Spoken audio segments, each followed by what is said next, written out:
नमस्कार स्टूडेंट्स, स्वागत है आपका अरिहंत क्लासेज के ऑनलाइन चैनल में। देखिए स्टूडेंट्स, हम लोग बात कर रहे हैं आज खंड ब के इकाई सेकंड के लेसन नंबर 4 की। जैसा कि आप सभी को पता है कि हम यहाँ पॉलिटिकल साइंस पढ़ रहे हैं। तो देखिए जो लेसन नंबर 4 है जिसका हम अध्ययन कर रहे हैं उसमें राज्य स्तरीय एवं स्थानीय शासन 73वें व 74वें संविधान संशोधन के संदर्भ में वर्तमान स्वरूप। देखिए अब तक जो हमने अध्ययन किया था वो किया था संघ का या केंद्र का, या हम कह सकते हैं कि देश का। सबसे पहले हमने भारतीय संविधान के बारे में पढ़ा था। संविधान के साथ साथ फिर सबसे पहले हमने राष्ट्रपति को पढ़ा था कि जिस तरह से देश में एक राष्ट्रपति होता है उसी तरह से राज्य में एक राज्यपाल होता है। कि जिस तरह से देश में कौन होता है, एक राष्ट्रपति होता है, उसी तरह से राज्य में कौन होगा, एक राज्यपाल होगा। तो आज जो हम यहाँ अध्ययन करने जा रहे हैं स्टूडेंट्स, वो हम अध्ययन करेंगे राज्य स्तर के। किसके?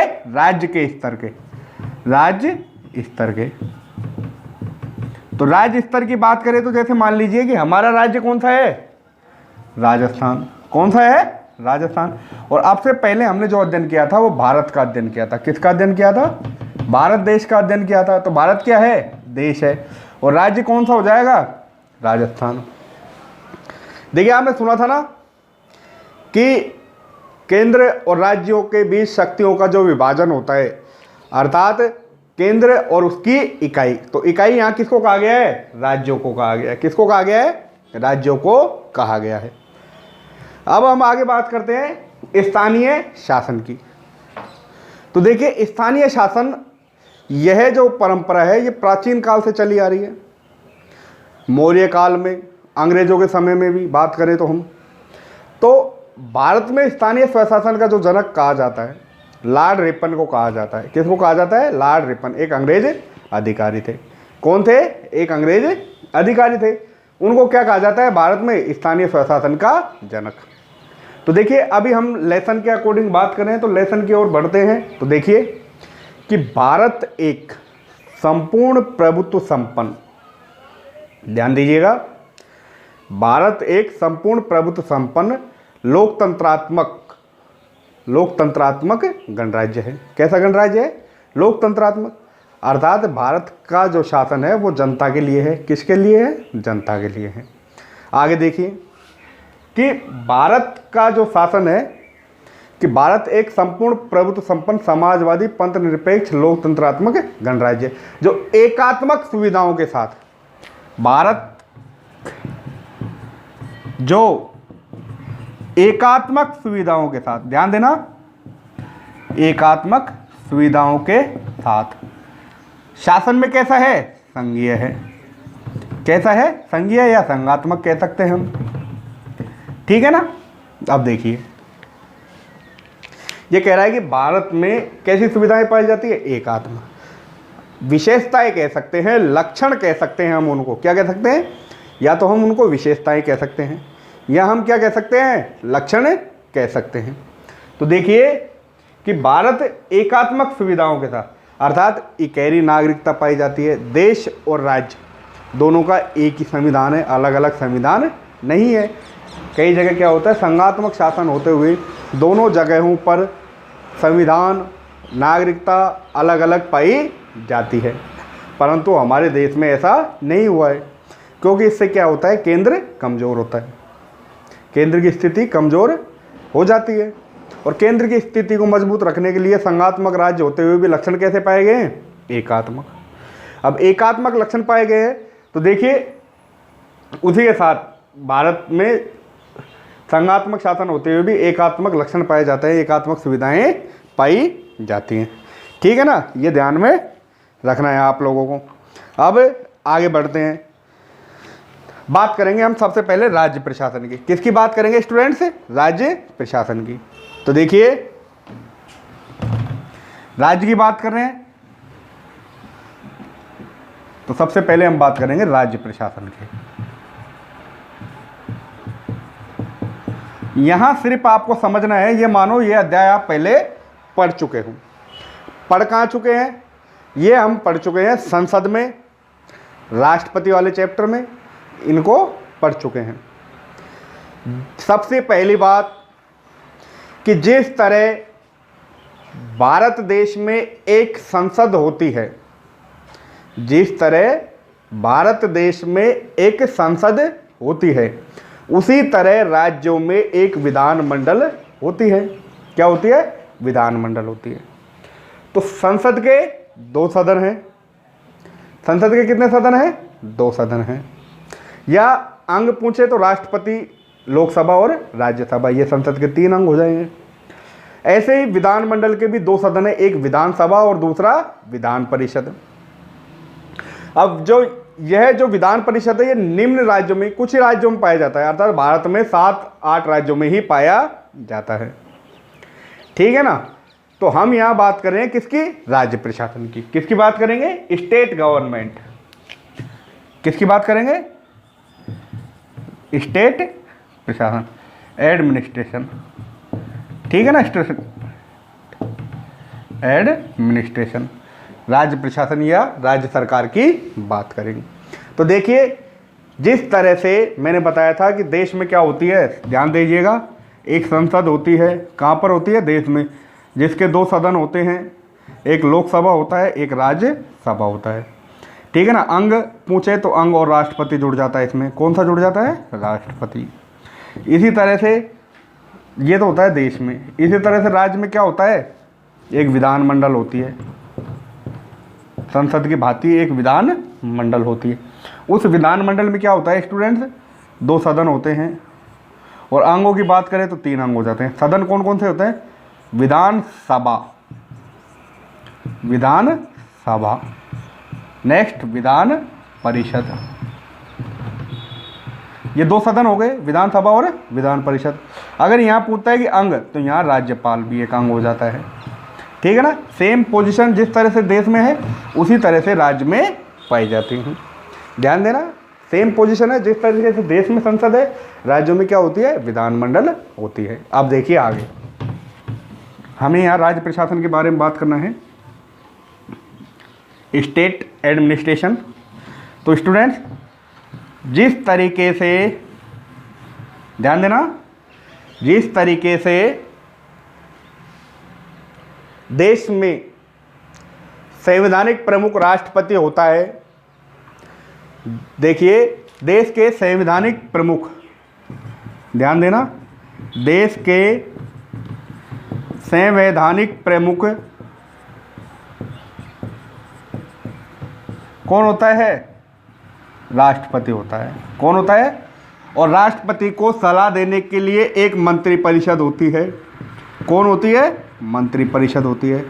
और मंत्रिपरिषद का मुखिया कौन होता है? प्रधानमंत्री होता है। कौन होता है? प्रधानमंत्री। ध्यान दीजिएगा कि देश के संवैधानिक प्रमुख राष्ट्रपति होता है। कौन होता है? राष्ट्रपति। देश का संवैधानिक प्रमुख कौन होता है? राष्ट्रपति। और राष्ट्रपति के परामर्श हेतु या राष्ट्रपति को सलाह देने के लिए, ठीक है ना, एक मंत्रिपरिषद होती है। और उस मंत्रिपरिषद का मुखिया कौन होता है? प्रधानमंत्री होता है। कौन होता है? प्रधानमंत्री होता है। ये तो हो गई देश के संदर्भ में बात। कहाँ के संदर्भ में? देश। यहां लिखा हुआ है देश। अब देखिए आगे कि राज्य के, किसके? अब बात करेंगे हम राज्य के। इसी प्रकार, किस प्रकार? इस प्रकार कि राज्य के संवैधानिक प्रमुख, कि राज्य का भी क्या होता है? एक संवैधानिक प्रमुख होता है। और राज्य का संवैधानिक प्रमुख कौन होता है? राज्यपाल होता है। कौन होता है? राज्यपाल। ध्यान देना, राष्ट्रपति प्रेसिडेंट ऑफ इंडिया, ठीक है, गवर्नर ऑफ राजस्थान मान लीजिए। राज्य का संवैधानिक प्रमुख कौन होता है? राज्यपाल होता है। और राज्यपाल को परामर्श देने के लिए, राज्यपाल को परामर्श देने के लिए, राज्यपाल को परामर्श देने के लिए एक मंत्रिपरिषद होती है। क्या होती है? एक मंत्रिपरिषद होती है। और उस मंत्रिपरिषद का मुखिया कौन होता है? मुख्यमंत्री होता है, जिसको हम चीफ मिनिस्टर कहते हैं। क्या कहते हैं? चीफ मिनिस्टर कहते हैं। ध्यान देना स्टूडेंट्स कि देश के संवैधानिक प्रमुख कौन होता है? राष्ट्रपति। और राष्ट्रपति को परामर्श देने के लिए में एक मंत्रिपरिषद होती है, और मंत्रिपरिषद का मुखिया कौन होता है? प्रधानमंत्री। कौन होता है? प्रधानमंत्री होता है। मंत्रिपरिषद का मुखिया कौन होता है? प्रधानमंत्री। ठीक उसी तरह से राज्य का संवैधानिक प्रमुख कौन होता है? राज्यपाल होता है। कौन होता है? राज्यपाल होता है। ध्यान दीजिएगा कि जिस तरीके से देश का संवैधानिक प्रमुख राष्ट्रपति होता है, उसी तरीके से राज्य का संवैधानिक प्रमुख कौन होता है? राज्यपाल होता है। कौन होता है? राज्यपाल होता है। और राष्ट्रपति को परामर्श देने के लिए मंत्रिपरिषद होती है, जिसका मुखिया प्रधानमंत्री होता है। ठीक उसी प्रकार जिस तरीके से देश में शासन व्यवस्था है, सेम इट इज राजस्थान में भी या राज्यों में भी शासन व्यवस्था उसी प्रकार की पाई जाती है। क्या कहते हैं कि संविधान में राज्य का वैधानिक प्रधान राज्यपाल को बनाया है, और राज्यपाल के परामर्श हेतु एक मंत्रिपरिषद होती है, जिसका प्रमुख राज्य का मुख्यमंत्री होता है। क्या होता है? राज्य का मुख्यमंत्री।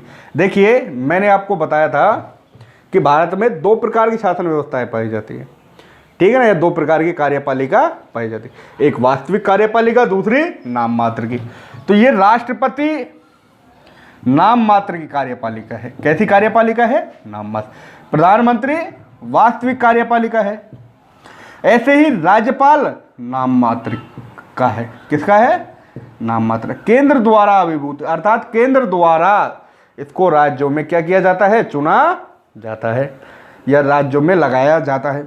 और मुख्यमंत्री राज्य का वास्तविक प्रमुख होता है, वास्तविक मुखिया होता है। ठीक है ना? अब देखिए आगे, ये क्लियर हो गया। राज्य प्रशासन की बात करें तो समझने के लिए टॉपिक यही था, देश का और राज्य का। अब देखिए, संघीय स्तर कह सकते हो, केंद्रीय स्तर कह सकते हो, या देश के स्तर पर, संघीय स्तर पर संघीय सरकार में एक संसद होती है। उसी तरीके से राज्य स्तर पर राज्य सरकार में एक विधानमंडल होती है। ठीक है ना? संविधान में राज्य का वैधानिक प्रमुख किसको बनाया गया है? संविधान में राज्य का वैधानिक प्रमुख राज्यपाल को बनाया गया है। संविधान में राज्य का वैधानिक प्रमुख किसको बनाया गया है? राज्यपाल को बनाया गया है। आगे देखिए, भारत में जिस शासन प्रणाली को केंद्र में अपनाया गया है, भारत में जिस शासन प्रणाली को केंद्र में अपनाया गया है, ठीक उसी तरीके से उसी शासन प्रणाली को कहाँ अपनाया गया है? राज्यों में अपनाया गया है। ठीक है ना? कहाँ अपनाया गया है? राज्यों में। एक औपचारिक होती है, अर्थात नाम मात्र की होती है, दूसरी कैसी होती है? वास्तविक होती है। दूसरी वास्तविक होती है। तो अब हम पढ़ते हैं आपके सिलेबस को देखते हुए, जो चैप्टर का जो नाम है कि राज्य स्तरीय एवं स्थानीय शासन, 73वां एवं 74वां संविधान संशोधन के संदर्भ में वर्तमान स्वरूप। देखिए, राज्य प्रशासन को, किसको? राज्य प्रशासन को ये मिटा देते हैं।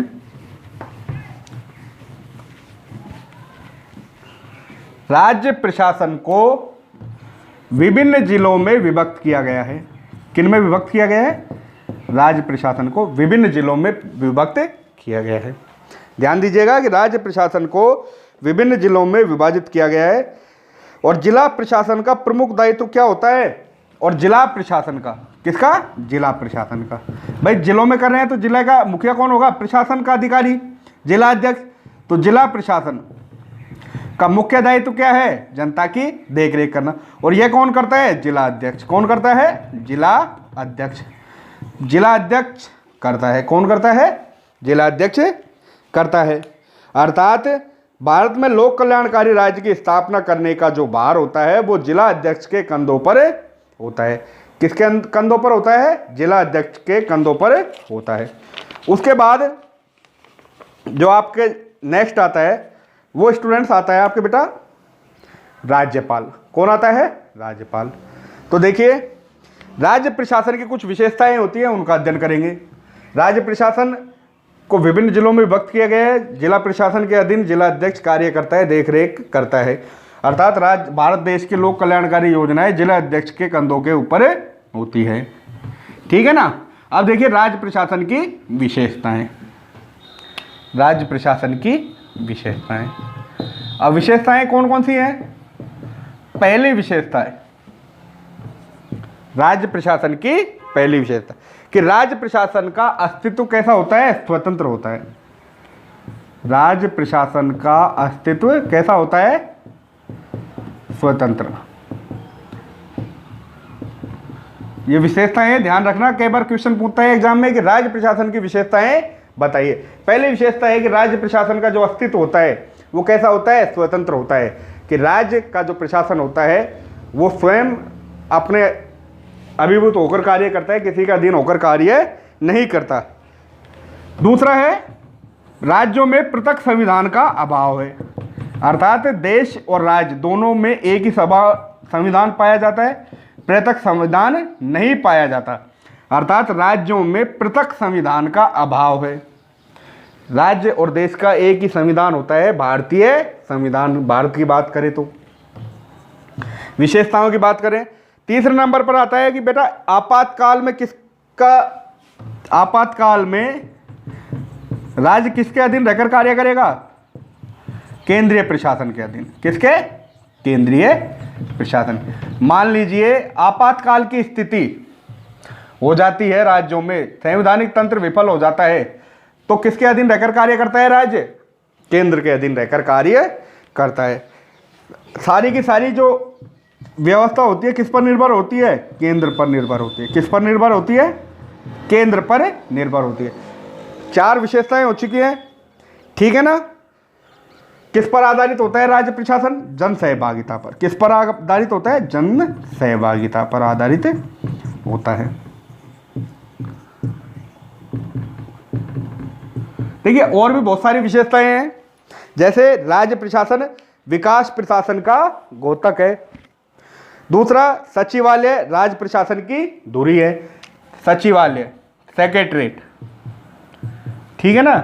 सचिवालय ये किसकी धुरी मानी जाती है? राज्य प्रशासन की धुरी मानी जाती है, केंद्र माना जाता है। ठीक है स्टूडेंट्स, ये राज्य प्रशासन की विशेषताएं हो जाती। राज्यपाल राज्य में राष्ट्रपति का प्रतिनिधि होता है कि जिस तरह से देश में राष्ट्रपति होता है उसी तरह से राज्यपाल राज्य में किसका प्रतिनिधि होता है? राष्ट्रपति का प्रतिनिधि होता है। किसका प्रतिनिधि होता है? राष्ट्रपति के प्रतिनिधि के रूप में राज्यपाल कार्य करता है। कहां पर? राज्य में। कि राज्यपाल राज्य में राष्ट्रपति के प्रतिनिधि के रूप में कार्य करता है। ठीक है स्टूडेंट्स, ये इनकी विशेषताएं हो जाती हैं। पहला, राज्य प्रशासन का स्वतंत्र अस्तित्व। दूसरा है पृथक संविधान का अभाव, संविधान का। आपातकाल में केंद्रीय प्रशासन के अधीन। चौथा है केंद्र पर निर्भरता। पांचवा है जन सहभागिता पर आधारित। छठा है कि सचिवालय राज्य प्रशासन की धुरी है। सातवां है राज्यपाल राज्य में राष्ट्रपति का क्या होता है? कार्य करता है प्रतिनिधि के रूप में। ठीक है, ये विशेषताएं हैं। अब आगे देखिएगा कि राज्यपाल की बात कर रहे हैं हम। यहाँ किसकी बात कर रहे हैं? राज्यपाल की। देखिए थोड़ा सा आपको समझने की जरूरत है। देखिएगा कि राज्य का वैधानिक प्रधान, राज्य का वैधानिक प्रधान, वैधानिक प्रधान कौन होता है? राज्यपाल। देश का वैधानिक प्रधान कौन होता है? राष्ट्रपति। ठीक है, हो गया क्लियर कि राज्य का वैधानिक प्रधान कौन होता है? राष्ट्रपति। राज्यपाल हमारे संविधान में केंद्र के समान राज्यों में भी संसदीय शासन प्रणाली अपनाने के फलस्वरूप राज्य वैधानिक प्रधान किसको बनाया गया है? राज्य का राज्यपाल को। कि राज्य का वैधानिक प्रधान किसको बनाया गया है? राज्यपाल को। राज्यपाल किसका प्रयोग करता है? नाम मात्र की शक्तियों का प्रयोग करता है। कि राज्य का वैधानिक प्रधान कौन होता है? राज्यपाल। राज्यपाल नाम मात्र की शक्तियों का प्रयोग करता है, नाम मात्र की शक्तियों का प्रयोग करता है। कौन? राज्यपाल। कि नाम मात्र की शक्तियों का प्रयोग कौन करता है? राज्यपाल करता है। जबकि वास्तविक शक्तियां किस में होती है? मुख्यमंत्री में निहित होती है, मंत्रिमंडल में। वास्तविक शक्तियां मंत्रिमंडल में निहित होती हैं। किसमें? मंत्रिमंडल में निहित होती हैं। अर्थात मंत्रिमंडल का जो मुखिया होता है वो मुख्यमंत्री होता है। चीफ मिनिस्टर कौन होता है? मुख्यमंत्री होता है। देखिए पॉइंट 4.2 कि राज्य का वैधानिक प्रधान। तो राज्यपाल हमारे संविधान में केंद्र के समान राज्यों में संसदीय शासन प्रणाली अपनाने के फलस्वरूप राज्य का वैधानिक प्रधान किसको बनाया गया है? राज्यपाल को बनाया गया है। और राज्यपाल नाम मात्र की शक्तियों का प्रयोग करता है। वास्तविक शक्तियां जिसमें निहित होती है मंत्रिमंडल में। मंत्रिमंडल का जो मुखिया होता है वो कौन होता है? मुख्यमंत्री होता है। अब देखिए हम छोटी सी बात कर लेते हैं राज्यपाल के बारे में। किसके बारे में? राज्यपाल के बारे में। ध्यान दे लेना इसको, एक बार दोबारा से देख लो। अब देखिएगा जिस तरह से आर्टिकल 52 के तहत भारत में एक राष्ट्रपति होगा, भारत में एक राष्ट्रपति होगा। कौन होगा? भारत में एक राष्ट्रपति होगा। ठीक है। उसी तरीके से आर्टिकल 153 किसके तहत? 153 के तहत राज्य में एक राज्यपाल होगा। बेटा ध्यान रखना है, इंपॉर्टेंट है। अनुच्छेदों की बात करें कि भारत में एक राष्ट्रपति होगा अनुच्छेद 52 के तहत, और राज्य में एक राज्यपाल होगा अनुच्छेद 153 के तहत। ठीक है। कितने जोड़ दिया हमने यहाँ? +101 कर दिया। कितना कर दिया? +101 कर दिया। सेम राष्ट्रपति में 101 हमको जोड़ना है आगे के अनुच्छेदों में। जैसे अनुच्छेद 53 क्या कहता है? संघ की कार्यपालिका की शक्ति राष्ट्रपति में निहित होती है। ऐसे ही यहाँ 154 में क्या हो जाएगा कि राज्य की कार्यपालिका की शक्ति किस में निहित होती है? राज्यपाल में। ठीक है ना। अनुच्छेद 154, अनुच्छेद 154 राज्य की कार्यपालिका शक्ति, राज्य की कार्यपालिका की शक्ति किस में निहित होती है बेटा? राज्यपाल में।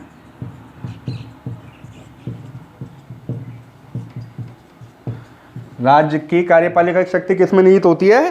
राज्यपाल में निहित होती है। 154 हो गया। अब देखिए 155 नियुक्ति। इंपॉर्टेंट है, तीनों ध्यान रखने हैं। 155 नियुक्ति कि राज्यपाल की नियुक्ति, किसकी नियुक्ति? राज्यपाल की नियुक्ति कौन करेगा? ऑफिशियली राष्ट्रपति करेगा। कौन करेगा? राष्ट्रपति। नियुक्ति राष्ट्रपति करेगा। इसमें कहा गया है कि भारत का राष्ट्रपति राज्य के राज्यपाल की क्या करेगा? नियुक्ति करेगा।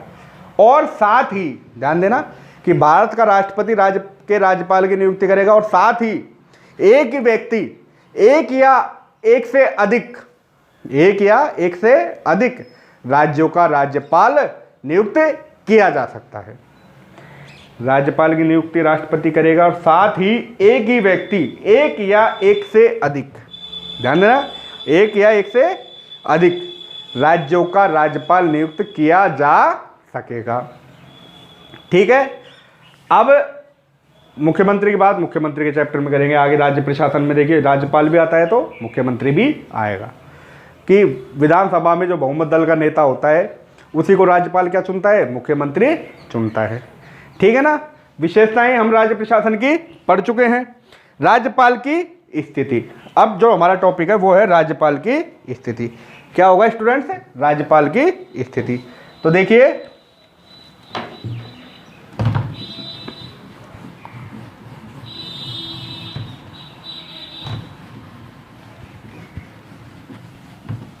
राज्यपाल की स्थिति।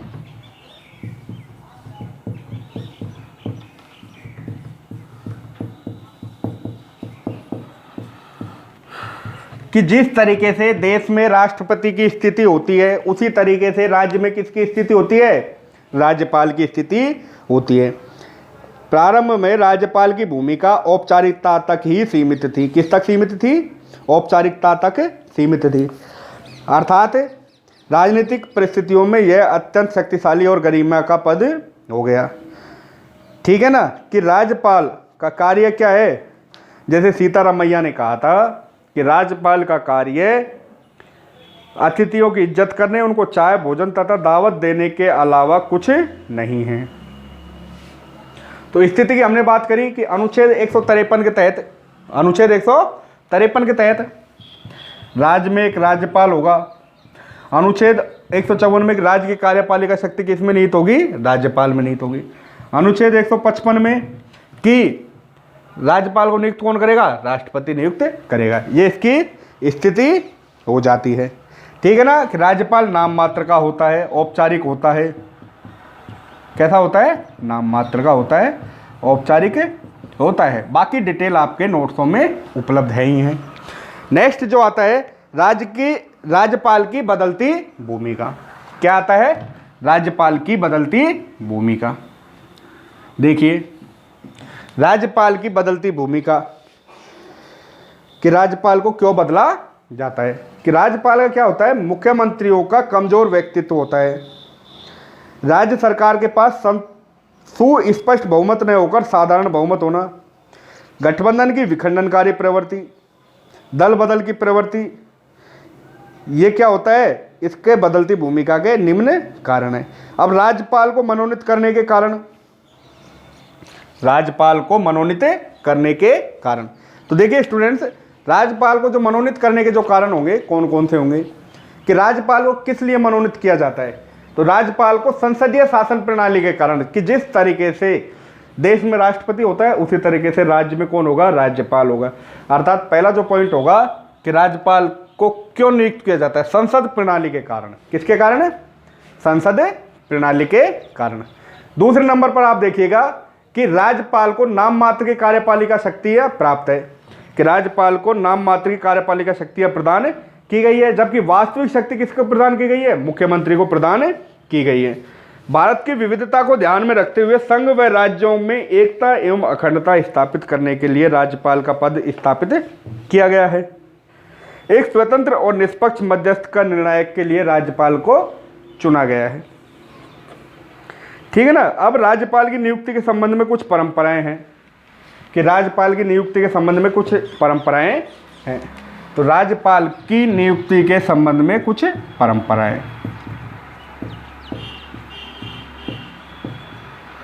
नियुक्ति के संबंध में कुछ परंपराएं। अब परंपराएं कौन कौन सी हैं, ध्यान देना, कि राज्य को केंद्र के द्वारा चुनकर कहाँ भेजा जाता, वो राज्यपाल को केंद्र के द्वारा चुनकर कहाँ पर भेजा जाता है, राज्य में भेजा जाता है। अर्थात सामान्यतः एक राज्य में उसी राज्य के निवासी को राज्यपाल नहीं बनाया जा सकता, पहली परंपरा। अर्थात जो व्यक्ति जिस राज्य का है वह व्यक्ति उस राज्य का राज्यपाल नहीं बन सकता। पहली जो विशेषता है इसमें कहा गया है कि एक राज्य में उसी राज्य के निवासी को राज्यपाल नहीं बना सकता, कि राज्य में उसी राज्य के निवासी को राज्यपाल नहीं बनाया जा सकता, राज्यपाल नहीं बनाया जा सकता। पहली है कि एक राज्य में या उसी राज्य में उसी राज्य के निवासी को राज्यपाल नहीं बनाया जा सकता। मान लीजिए कि हम राजस्थान में राज्यपाल की नियुक्ति के संबंध में बात करें, तो राजस्थान का निवासी राजस्थान का राज्यपाल नहीं बन सकता, पहली बात। ठीक है। दूसरी, कि राज्य मंत्रिमंडल राज्य के नाम पर सहमत हो, राज्य मंत्रिमंडल राज्य के नाम पर सहमत हो। किसके नाम पर सहमत हो, राज्य के नाम पर सहमत हो, कि राज्य मंत्रिमंडल किसके नाम पर सहमत हो, राज्य पाल के नाम पर सहमत हो। वरिष्ठ राजनीतिज्ञों को, नौकरशाहों को व सैन्य अधिकारों को नियुक्त किया जाता है। राज्यपाल को नियुक्त करने की परंपरा में प्रशासनिक सुधार आयोग के अनुसार एक व्यक्ति को एक ही बार राज्यपाल नियुक्त किया जाना चाहिए, कि एक व्यक्ति एक ही बार राज्यपाल बन सकता है। ठीक है ना, ये इसकी कुछ परंपराएं हैं प्रशासन की दृष्टि से, कि एक व्यक्ति को एक बार ही राज्यपाल बनाया जा सकता है। ठीक है ना, ये इसकी कुछ परंपराएं। फिर राज्यपाल के संबंध में सरकारी आयोग की क्या क्या सिफारिशें हैं। राज्यपाल के संबंध में सरकारी आयोग की क्या क्या सिफारिशें हैं, तो देखिए राज्यपाल के संबंध में सरकारी आयोग की जो सिफारिशें हैं वो इस प्रकार हैं कि राज्यपाल के रूप में मनोनीत व्यक्ति को उसके कार्यकाल के बाद पुनः लाभ के पद पर नहीं लगाना चाहिए। अर्थात जो व्यक्ति एक बार राज्यपाल रह लेता है उसको दोबारा से लाभ के पद पर नियुक्त नहीं किया जा सकता, लगाया नहीं जा सकता। केंद्र में जिस दल का शासन हो उससे संबंधित व्यक्ति को उस राज्य में राज्यपाल नियुक्त नहीं करना चाहिए जिसमें अन्य राजनीतिक दल की सरकार हो। मान लीजिए राजस्थान की बात करें, वर्तमान में कांग्रेस सरकार है, तो राजस्थान में कांग्रेस का राज्यपाल नियुक्त नहीं किया जा सकता सरकारी आयोग के संबंध में। किसके संबंध में? सरकारी आयोग के संबंध में। अनुच्छेद 155 में आवश्यक संशोधन व परिवर्तन कर राज्यपाल की नियुक्ति में मुख्यमंत्री से सलाह लेने की व्यवस्था की जानी चाहिए। अनुच्छेद 155 में हमने देखा राज्यपाल की नियुक्ति है कौन करता है? राष्ट्रपति करता है। परंतु सरकारी आयोग कहता है कि इसमें मुख्यमंत्री से भी क्या लेनी चाहिए? सलाह लेनी चाहिए, और यही नियमों को अपनाया जा रहा है। ठीक है स्टूडेंट्स, अब आगे देखिए राज्यपाल की शक्तियां। किसकी शक्तियां? राज्यपाल की शक्तियां। अब देखिएगा कि जिस तरीके से राष्ट्रपति की शक्तियों को हमने देखा था, सेम शक्तियां राज्यपाल की होती हैं, परंतु राष्ट्रपति को दो प्रकार की शक्तियां प्राप्त, सामान्यकालीन और संकटकालीन। यहां राज्यपाल को सिर्फ सामान्यकालीन शक्तियां प्राप्त है, क्योंकि संकटकालीन शक्तियां सिर्फ राष्ट्रपति को प्राप्त होती है। आपातकाल में आपातकाल लगाने की शक्ति किसको प्राप्त होती है? सिर्फ और सिर्फ राष्ट्रपति को प्राप्त होती है, ना कि राज्यपाल को। राज्यपाल को सामान्यकालीन शक्तियां प्राप्त है। सामान्यकालीन शक्तियों में जो शक्तियां आती है कि राज्यपाल राज्य में संवैधानिक अध्यक्ष है। राज्य में राज्यपाल की वही स्थिति है जो संघ में राष्ट्रपति की होती है। पहली शक्ति जैसे कार्यपालिका शक्ति, विधायी शक्ति, वित्तीय शक्ति और न्यायिक शक्ति। बात करें हम शक्तियों की, देखिएगा पहली शक्ति कार्यपालिका की शक्ति। किसकी शक्ति? कार्यपालिका की शक्ति। दूसरी शक्ति विधायी शक्ति, कानूनी शक्ति। तीसरी शक्ति बेटा वित्तीय शक्ति। कौन सी? वित्तीय शक्ति। चौथी शक्ति न्यायिक शक्ति।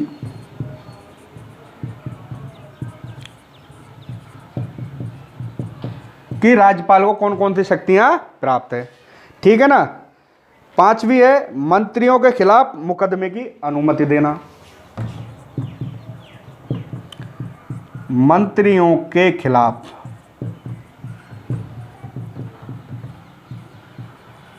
मुकदमे की अनुमति देना। और नेक्स्ट होती है अन्य शक्तियां, जिसमें और भी शक्तियां होती है जिनका हम अध्ययन राष्ट्रपति में कर चुके हैं। अब आगे देखिएगा आप कि राज्यपाल की शक्तियां कौन कौन सी हैं। पहली है राज्यपाल की जो शक्ति है कार्यपालिका की शक्ति, कि संविधान के अनुच्छेद 154 के अनुसार राज्य की समस्त कार्यपालिका शक्ति राज्यपाल में निहित होगी। कार्यपालिका की शक्ति बात करें कि अनुच्छेद 154 के दौरान समस्त कार्यपालिका की शक्ति, राज्य की समस्त कार्यपालिका की शक्ति किस में निहित होगी? राज्यपाल में निहित होगी। और इसका प्रयोग वह संविधान के अनुसार स्वयं या अपने अधीनस्थ अधिकारियों के द्वारा करेगा। ठीक है ना।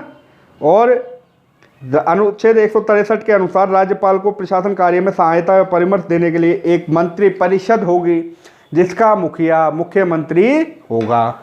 ठीक है ना। उसी तरीके से जिस तरह से देश में प्रधानमंत्री होगा, राज्य में मुख्यमंत्री होगा। सॉरी, कार्यपालिका शक्ति, विधायी शक्ति, कि विधानमंडल का अभिन्न अंग है। राज्यपाल को राज्य विधानमंडल में सत्र बुलाने, सत्रावसान करने तथा विधानसभा को भंग करने का भी अधिकार है। बाकी सारे के सारे जो आपके ये टॉपिक्स हैं ये आपको नोट्स में मिलेंगे सेम एज इट इज। जिस तरीके से हमने यहाँ राष्ट्रपति के बारे में, राष्ट्रपति की शक्तियों के बारे में पढ़ा था, सेम एज इट इज यहाँ भी राज्यपाल की शक्तियाँ उसी प्रकार की है। नोट्स आपके पास उपलब्ध है। इन शक्तियों को आपको ध्यान से देखना है कि कौन कौन सी शक्तियाँ हैं, ठीक है ना। आगे शक्तियों के बारे में हम बात करें कि राज्य में अगर संवैधानिक तंत्र की असफलता की सूचना राष्ट्रपति को कौन देगा? राज्यपाल देगा, ठीक है ना। और अन्य राज्यों में आय का विभाजन भी होता है, जैसे खानों से, खनन से जो भी प्राप्त होता है वो सब कोष में जमा करवाना होता है। ये सब राष्ट्रपति के तहत किए जाते हैं ये कार्य, ठीक है ना। ये राज्यपाल की शक्तियां हैं बेटा कि राज्यपाल को कौन कौन सी शक्तियां प्राप्त है। पहली शक्तियां जैसे कार्यपालिका की, दूसरी विधायी, थर्ड नंबर पे हमने देखा यहाँ वित्तीय शक्तियां, ठीक है ना। फोर्थ नंबर पे हमने देखा यहाँ बेटा न्यायिक शक्तियाँ, मंत्रियों के खिलाफ मुकदमे की शक्तियाँ। इस तरीके से राज्यपाल को शक्तियाँ प्राप्त है, जिस तरीके से राष्ट्रपति को शक्तियाँ प्राप्त है।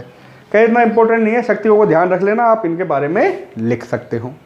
राष्ट्रपति का इंपॉर्टेंट है जो पूछे। नेक्स्ट जो आता है बेटा वो आपके जो टॉपिक किताब में कि राज्य स्तर में राज्यपाल की बात हो गई कि राज्यपाल नाम मात्र का होता है। इसके बाद आता है मुख्यमंत्री। कौन आता है? मुख्यमंत्री। राज्यपाल के बाद कौन आता है? Chief minister. कौन आता है? चीफ मिनिस्टर आता है। तो देखिए बेटा, जिस तरीके से राज्य का संवैधानिक कार्यपालक कौन होता है? राज्यपाल। वैसे ही राज्य का वास्तविक कार्यपाल कौन होता है? मुख्यमंत्री होता है। कौन होता है? मुख्यमंत्री होता है, ठीक है ना। तो ध्यान से देखना आप लोग, ये जो मुख्यमंत्री वाला जो टॉपिक है नेक्स्ट वीडियो में हम लोग पढ़ेंगे।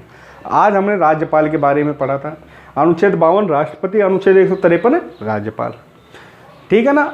गवर्नर की अनुच्छेद 153 में राज्य में एक राज्यपाल होगा। 54 में कि कार्यपालिका की शक्ति किस में निहित होगी? राज्यपाल में निहित होगी। 155 नियुक्ति कौन करेगा? राष्ट्रपति करेगा। किसकी? राज्यपाल की। इन सभी चीज़ों को आपको ध्यान में रखना है और ध्यान में रखते हुए बेटा इनको पढ़ना है। नेक्स्ट वीडियो में हम जो अध्ययन करेंगे मुख्यमंत्री और स्थानीय स्वशासन। मैंने बताया कि स्थानीय शासन का जो जनक भारत माना जाता है लॉर्ड रिपन को माना जाता है, अंग्रेज अधिकारी था, ठीक है ना। उसके बाद 73वां और 74वां संविधान संशोधन 1992-93 में जो पंचायती राज और स्थानीय स्वशासन दो संस्थाएं थी, एक ग्राम पंचायत, ठीक है ना, और दूसरा शहरी ग्राम पंचायत का और दूसरा शहर का। दोनों निकायों के बारे में हम अध्ययन करेंगे नेक्स्ट वीडियो में, ठीक है ना। पढ़ते रहिए, नोट्स आपके पास उपलब्ध है ही हैं। धन्यवाद।